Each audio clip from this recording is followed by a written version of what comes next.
Alright guys, we are going to go over this review for your test. Okay, let's start here. Identify the parent function, and describe the transformations. Okay, so the parent function for this is just 3 to the x. So that's that and that.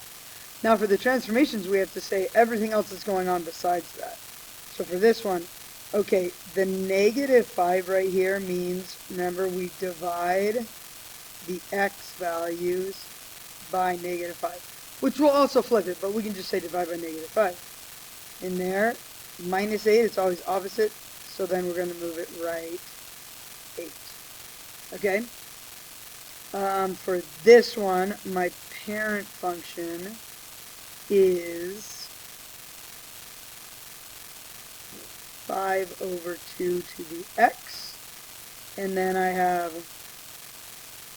that, which means it's going to flip it upside down. You can write upside down, you can draw that. That, which means it's going to go left 4, and that, which means it's going to go down 3. Okay? Okay, perfect. All right. So now let's talk about how you're going to actually graph. So first it's going to tell you to find the parent function. Okay, so on this problem, my parent function is 4 to the x. Now I'm going to take that and I'm going to graph it, okay? The same way we've been graphing these things.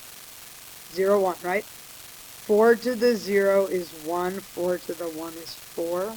So this is just my parent graph, okay? So we're going to go 0, 1, 1, 4. We're going to asymptote this. Okay, and then we're going to like draw it in. Just like, kind of really light, because it's just my parent function that's going to move around. Okay, now my transformations are, let's see here, multiply y's by 1/2.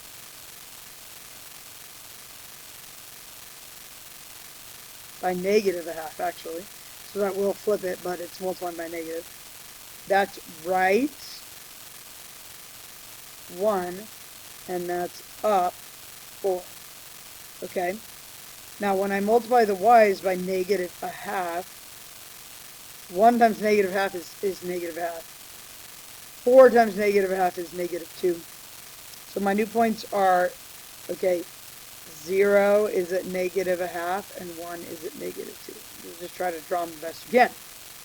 Now I'm going to translate the asymptote and those points. Now the asymptote, the multiply by 1/2 and the right one don't do anything. The up 4 is the only thing that moves the asymptote. So I'm going to go ahead and go up 4. Okay, up down is the only thing we have to do there. Okay, then I have to move each of these points right 1, up 4. So right 1, up 4. So it's going to be that point right there. And then right 1, up 4 right there. Okay?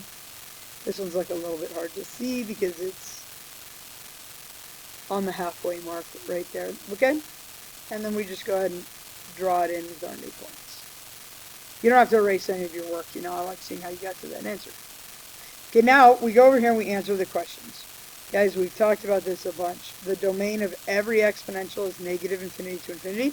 We need to look at the range. Now, this arrow goes all the way down, so that's -infinity. But then the top of the graph stops right here. So it stops at 4 and it never reaches 4. Okay? The reason it never reaches 4 is because there's an asymptote at y equals 4. So we could put that on here too. Okay, so now this is decreasing everywhere. Like if I look at this graph, it's just going down, down, down, down, down. That's decreasing everywhere. So what I write is it's decreasing all the time. It's increasing never. Okay, and then we talked about the end behavior. And that means arrows. So again, looking at the arrows. This one says as x approaches infinity, that's the right-hand arrow. What's that doing? That's going to -infinity. And then as x approaches -infinity, that left-hand arrow, what's it doing? Getting closer and closer to 4. Okay? So then that's how we identify all that stuff. All right, perfect. Next one. Okay, the parent graph on here, pretty easy to identify, right? It's e to the x. And the table is still 0, 1. Remember, e to the 0 is 1, e to the 1 is e. And if you forget about that at all, you are going to be allowed to use Desmos. And we talked about how you can just go e, and it will remind you, right? 2.7. So when I make my marks, 0, 1, and 1 is at 2.7. And then I have an asymptote there. Okay, so this is my graph. All right, now my transformations on this one, there's only one transformation. Divide x's by a half. Well, we know that dividing by a half is the same as multiplying by 2. So 0 times 2 is 0, 1 times 2 is 2. So my new points are still 0, 1, but now it's at 2e, so it's out like a little bit more. And that's it. That's the only transformation. So I can just draw it. My asymptote is going to stay where it's at, right? And then I'm just going to use these points to like draw it. Like that. Okay? When I go to write up the information on it, the domain is negative infinity to infinity. The range, now this one has an asymptote at 0, it never reaches it. So the bottom is 0, but then it keeps going up to infinity. It's increasing the entire time, never decreasing. Oh, the asymptote is just at 0. And when it says, as x is approaching infinity, where does that one go? Infinity. And then as x is approaching negative infinity, so on the left, where does that one go? 0. Okay? All right, perfect. One last one. This is another e. We'll just practice e again. So the parent function is e to the x. Same table. E to the 0 is 1. E to the 1 is e. 1e. Okay. Asymptote.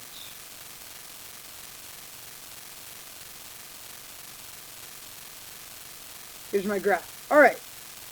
Now let's go ahead and list our transformations for this. We have this one, which is multiply the y's by 2/3, and then we're going to go plus 2 means left 2, and then minus 3 means down 3. Now the only one of those that's going to affect the asymptote is down 3, so might as well do that real quick. Okay, multiplying the y's by 2/3. Well, 1 times 2/3 is just 2/3, right? Oops. Okay, here we go. What's e times 2/3? Well, if you don't know, again, just go to Desmos and be like, what is 2/3, and then get an arrow out here, of e? 1.8. All right?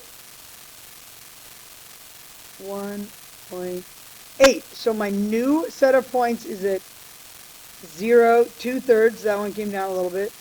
And then 1.8. That came down a little bit. Okay? I know they're like really close in there. Just try to do your best. Okay, so now I have to go left 2, down 3. Okay, left 2. This one was at 2/3. Left 2, down 1, 2, 3. So that'll be like right there.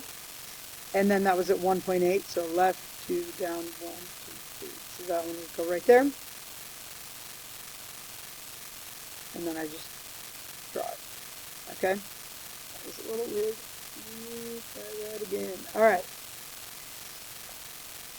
Perfect. Okay, so my domain is negative infinity to infinity. My range, the asymptote went down to negative 3, so my range is going to be negative 3 to infinity with my asymptote at negative 3. This one's always increasing. never decreasing. And then the end behavior, to the right, it goes up to infinity. To the left, it gets closer and closer to 3. Okay? So that's basically it for graphing. You're going to have 4 problems with graphing that'll ask you all those things. So if you guys understood that, you'll be great. Oh, one other thing. If it does have a fraction, like let's say it's like 1/2 to the x, you can make your chart be negative 1, 0, 1. That's something that's on the test, it's not on the review. So 1/2 to the negative 1 is 2, 1/2 to the 0 is 1, 1/2 to the 1 is 1/2, and then you just use that. Okay. Next, I'm giving you all of the formulas for the test. So all I want you to do, I want you to write down the numbers in the formula and then type it in. Now, the reason I want you to write it and not just give me an answer is so I can grade you on partial credit if you accidentally plug something in wrong. Okay, you're allowed to use your Chromebook and Desmos. All right, but only Desmos, okay? Okay, all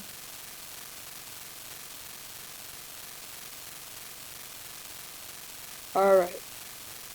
Population of Hudsonville is 23,000. If it increases by 7%, so plus is increase, 0.07, find the population in 2010. Now, 1972 to 2010, I mean, I'll just use a calculator to do that. 1972, I wrote it backwards, but that's okay. 38 years. All right. To the 38. And then get whatever calculator you want and just type that in. So it was what? 23,000, 1 plus 0.07 to the 38. Okay? If it's people, let's round to the nearest whole number. So I would accept 7.5 or 7.6. So 28176, it's pretty close, so we'll round it. All right. And then just remember to put your units. Okay? Great. Okay. A puddle measures 1 inch deep. A rainstorm came through that the puddle depth increases by 15% every 10 minutes. So 1 inch deep, increasing by 15%. Now this is a little tricky. Be careful of this. I don't think I put any tricky ones on your test, but every 10 minutes is 15%, 3 hours. So how many 10 minutes are in 3 hours? Well, in an hour, there are 6 10 minutes. So that would be 18. And then I just put it in 1 times 1 plus 0.15 to the 18. Okay? Now this one is not people, so we'll go to like 3 decimal. I usually just do 3 decimal places. 12.375.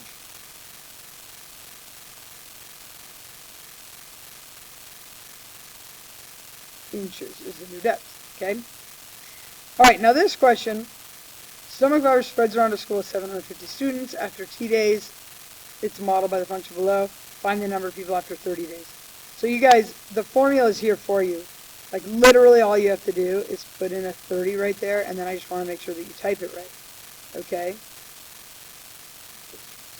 Okay, so on here we would go 750 over, and it makes a nice big fraction for us, 1 plus 27e. So I go to the alphabet, or on your Chromebook, just put e, to the negative 0.013 times 30.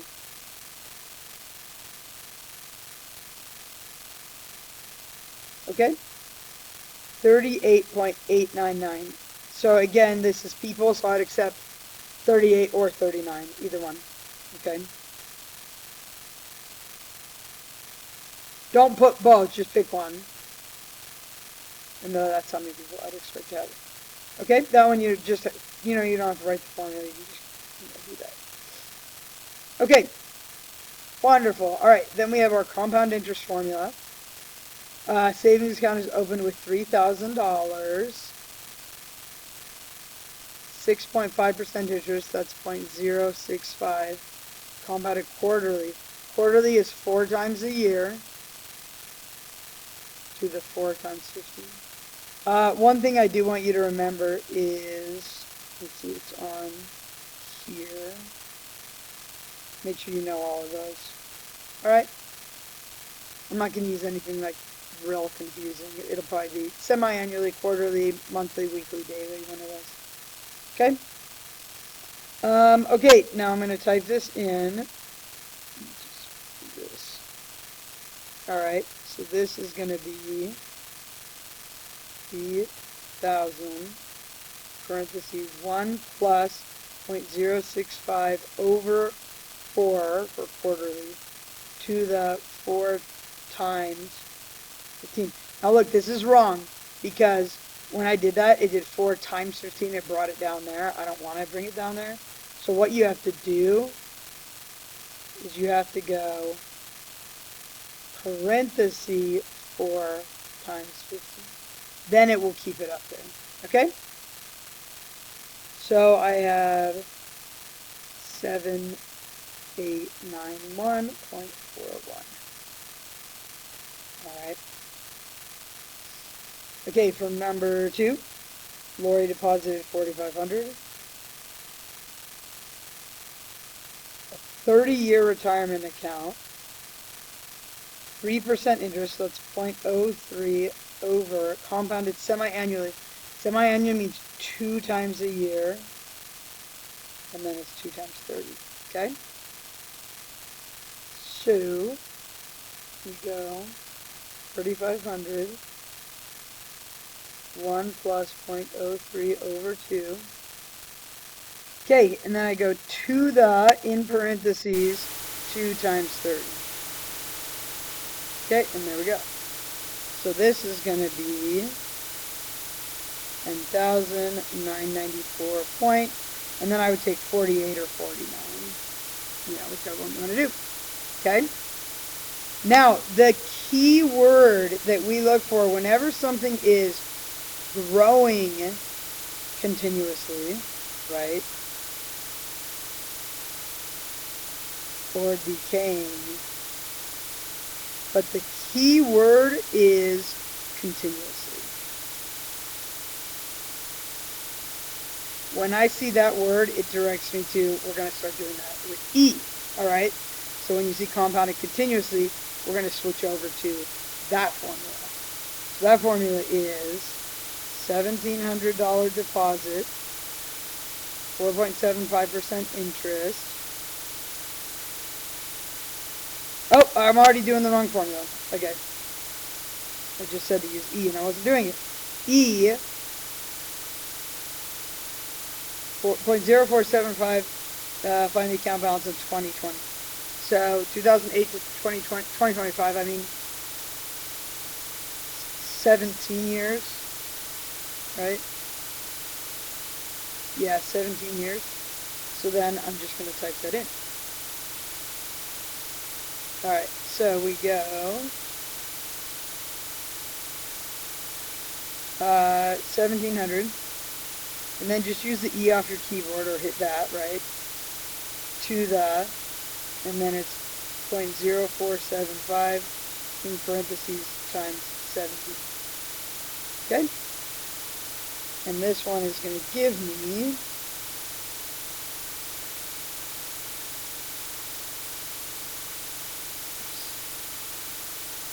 8 better. $3,811.90. All right, you guys can do that. You're going to be amazing on this test. Okay, great job, everybody.